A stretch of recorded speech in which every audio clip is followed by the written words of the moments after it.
Nous sommes à Saint-Père, point de départ de notre randonnée.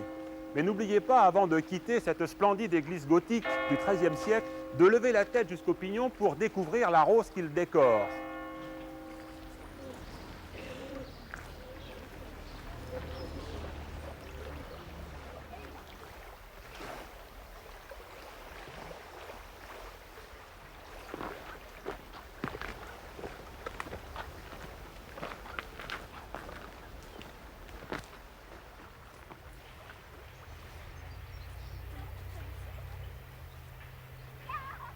Marianne Fouché, je suis ravi de vous rencontrer dans votre jardin.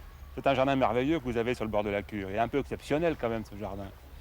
Nous cherchons un peu à explorer la diversité du monde effectivement végétal à travers les légumes et les variétés anciennes. Alors ces variétés anciennes, qu'est-ce qu'elles vous apportent? Qu'est-ce que vous allez chercher parmi ces variétés anciennes? Elles nous apportent une connaissance du patrimoine végétal et effectivement de ce que mangeaient auparavant les gens. C'est-à-dire des variétés de légumes inhabituelles parce qu'oubliées, mais très connues il y a un siècle. Alors pourquoi est-ce qu'on les a oubliées? On les a oubliées parce qu'elles ne s'adaptaient pas bien à la culture productiviste. Disons qu'elles n'avaient pas un rendement quelquefois pas énormément élevé, ou alors elles étaient adaptées à un terroir bien particulier. Et puis disons qu'avec les moyens modernes de commercialisation, elles ne s'adaptaient pas forcément au niveau conservation. Mais quand on fait du maraîchage et qu'on vend du frais, il n'y a pas de problème. Donc on a tendance à oublier le goût et de favoriser au contraire la productivité. Vous, c'est l'inverse que vous faites. Nous cherchons beaucoup de retrouver des goûts vrais et intenses dans ces légumes. Et à travers la recherche, on sélectionne donc les variétés les plus intéressantes qu'après on essaye de vulgariser auprès des gens. Et en général, ça marche parce que quand même le goût, ça convainc.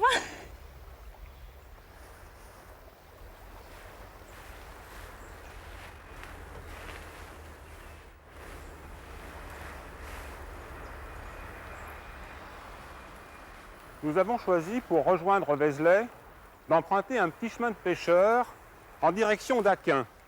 Ce chemin est très intéressant parce qu'il est ombragé et il suit la Cure, ce qui nous permet de nous déplacer à l'intérieur de petits prés et en même temps de longer une végétation dense.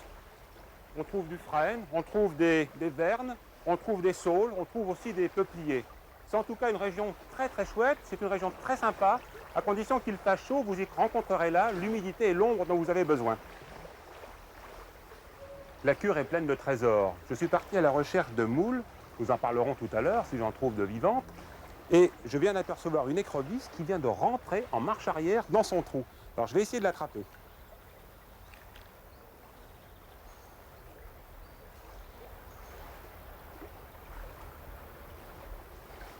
Alors, voilà une belle écrevisse.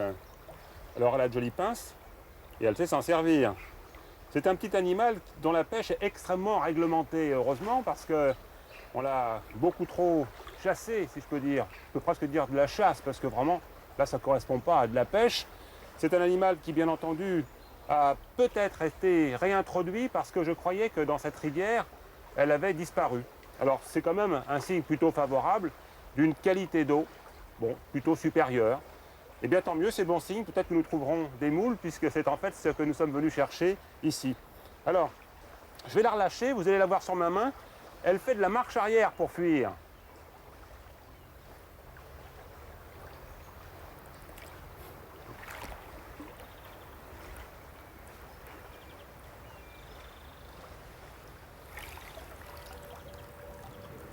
Alors voilà les moules que je cherchais. Ce sont évidemment des moules d'eau douce, et il y en a certainement pas mal, mais elles ne sont pas faciles à trouver parce qu'elles sont beaucoup moins nombreuses. Je pense que c'est lié à la qualité de l'eau qui, progressivement peut-être, s'est un petit peu détériorée. C'est une moule, celle-ci on l'appelle la mulette. C'est évidemment pas des moules propres à la consommation. Ce sont des petits animaux qui mettent très longtemps à se développer, quelques millimètres par an. Celles-ci ont peut-être une vingtaine d'années, celles-ci ont peut-être 30 ans ou 40 ans. Ce qu'il faut savoir aussi, c'est que quand les œufs sont pondus, les larves viennent s'accrocher aux branchies des poissons. Elles sont donc dans un premier stade de leur développement parasites. Et quand elles se sont suffisamment développées sur les branchies, elles abandonnent leur hôte, elles tombent dans le fond, et à ce moment-là, elles se développent tranquillement au fil des années, des longues années.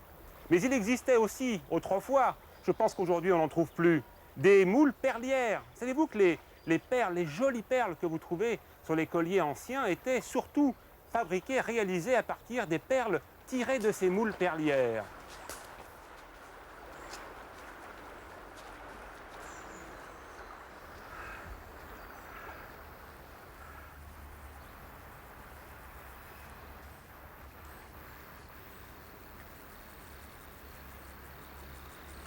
À ce sol est recouvert de gui.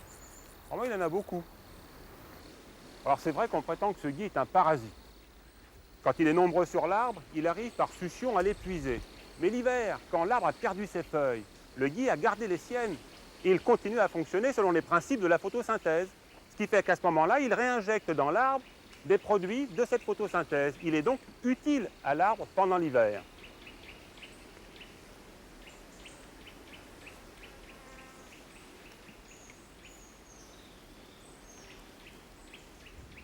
Alors, comment se fait-il que ce gui se soit installé sur la branche?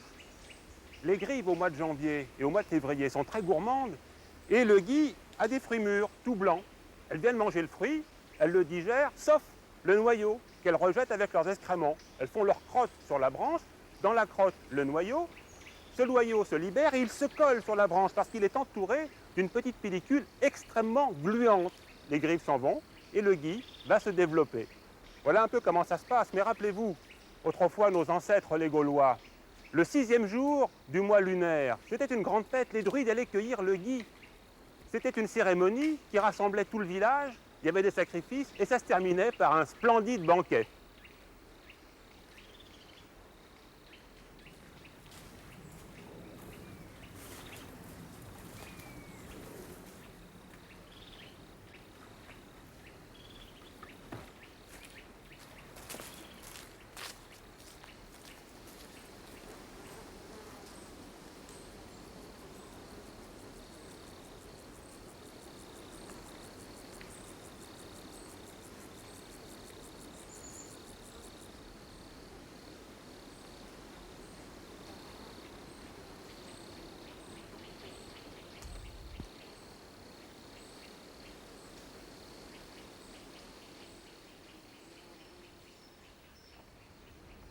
Nous avons choisi d'atteindre la colline éternelle de Vézelay sans emprunter les chemins balisés.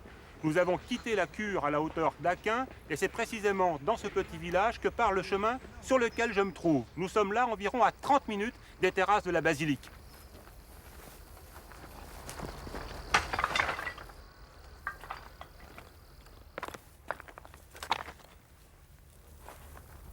Et voilà une couleuvre verte et jaune qui m'a fait courir. Et figurez-vous que c'est le son qu'elle a fait quand elle est partie dans la haie qui m'a fait la repérer. Les serpents et les lézards et les rongeurs ont un bruit différent quand ils partent. Et y compris parmi les serpents, je sais reconnaître une fuite de vipères par rapport à une fuite de couleuvres. Les couleuvres, c'est extrêmement rapide, surtout celle-ci. Alors que les vipères, c'est vraiment très cool, très tranquille. Donc c'est une très jolie couleuvre, elle est très colorée, elle est très belle. On l'appelle verte et jaune, mais en réalité, le vert est très foncé, il ressemble presque à du noir. C'est un serpent que l'on rencontre dans la région, il est inoffensif, il ne faut surtout pas le tuer.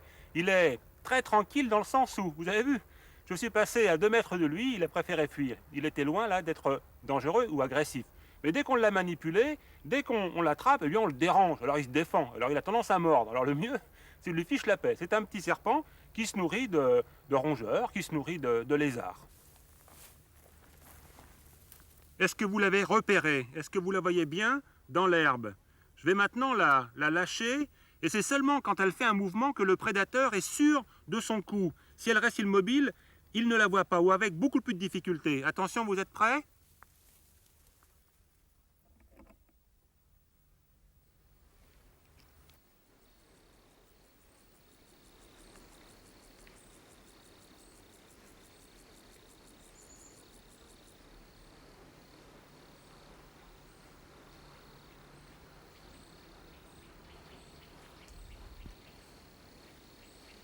Ça y est, nous sommes arrivés au pied de la basilique. Nous avons emprunté un petit chemin qui serpente depuis Aquin jusqu'ici. Nous aurions pu en prendre plein d'autres, et pourquoi pas également la rue principale. De toute façon, toutes ces voies vous permettent de visiter Vézelay de fond en comble, ses remparts et également ses ruelles qui bordent les vieilles maisons. Ces vieux murs sont intéressants parce qu'ils sont recouverts de lierre, de vignes vierges, et j'ai trouvé dessus un petit lézard, le petit lézard des murailles, qui porte bien son nom. Je lui rends la liberté.